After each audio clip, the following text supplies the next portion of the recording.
आणि राज्य सरकारच्या माध्यमातून धुळे शहरात विविध विकासकामे सुरू आहेत, ज्यातून सुविधांसह रोजगाराच्या संधी निर्माण होणार आहेत। त्यामुळे या विकासकामांमध्ये कोणीही राजकारण आणू नये, केवळ विरोधाला विरोध न करता या विकासयात्रेत सर्वांनी सहभागी व्हावे, असे आवाहन पालकमंत्री जयकुमार रावल यांनी केले। देवपूरमधील सुदर्शन कॉलनी येथे महापालिकेच्या माझी वसुंधरा अभियानांतर्गत सरस्वती व सुलेखन उद्यान विकसित करण्याच्या कामाचे भूमिपूजन पालकमंत्री रावल आणि आमदार अनुप अग्रवाल यांच्या हस्ते झाले, त्यावेळी ते बोलत होते। पालकमंत्री पुढे म्हणाले, चुकीच्या कामाला विरोध करणे समजू शकतो, मात्र केवळ विरोधासाठी विरोध करणे शहराच्या हिताचे नाही। या विकासकामातून शहराचे सौंदर्य वाढणार असून नागरिकांना एक उत्तम जागा उपलब्ध होणार आहे।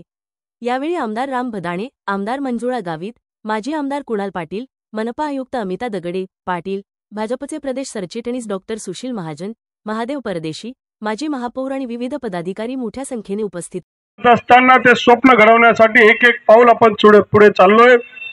आणि तो पावलामधला एक कार्यक्रम म्हणजेच की आपला हा जो परिसरातला ओपन स्पेसचा विकास करणं, याच्यामध्ये सुंदर अशा एम्युनिटीज तयार करणं। खरं तर अनुप भैया, ही जागा काय आज नाही, तर मला वाटतं धुळे शहराचा विकास सुरू झाला तेव्हापासून ही ओपन स्पेस आहे। रस्त्यावरनं ही दिसायची, थोडेफार बाबळं बुबळं इथे असायचे आणि कोण इथे असेल काय असेल हे कळायचंच नाही। परंतु भारतीय जनता पार्टीच्या नेतृत्वाखाली एक आपल्याला एकतर्फी बहुमत मिळालं आणि विकासाला या शहराला चालण्याची सुरुवात झाली। वेगाने इथे सगळं काही सुरू झालं। काय 1000 कोटींची यादी माझ्यासमोर त्यांनी लिहिलेली, त्याच्यामध्ये अमृत 2 योजनेमधनं भूमिगत गटार योजना जवळपास 750 कोटी रुपयाची चालू आहे।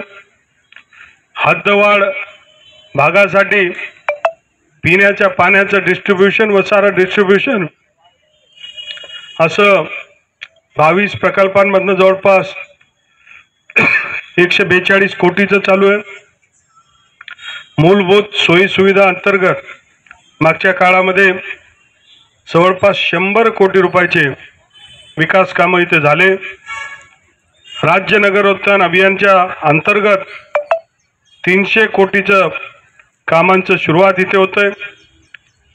मेरा शहर बदल रहा है, तसं मेरा देश बदल रहा है, तसं हमारा दुनिया भी बदल रहा है, धुळे भी बदलता है, याचा आनंद आम्हाला।